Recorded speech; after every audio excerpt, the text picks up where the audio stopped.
রাসূল সাল্লাল্লাহু আলাইহি ওয়াসাল্লামের কাছে এসে যদি কেউ বলতে, ইয়া রাসূলুল্লাহ আমি খুব অসুস্থ, রাসূল সাল্লাল্লাহু আলাইহি ওয়াসাল্লাম কি বলতেন জানেন?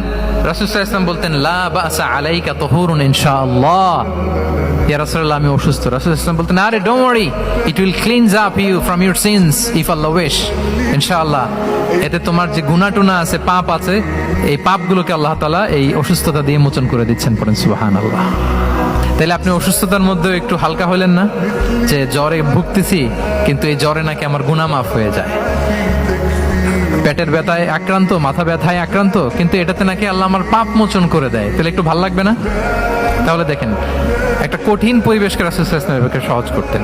অসুস্থ শুনলেই লা বাস তুহুরুন ইনশাআল্লাহ, আর কিছু হবে না, আল্লাহ তোমার গুনাহ মাফ করে দিচ্ছে।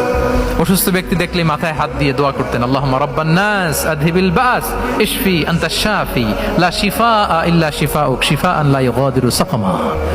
উজ্জীবিত হয়ে যেত অসুস্থ ব্যক্তি।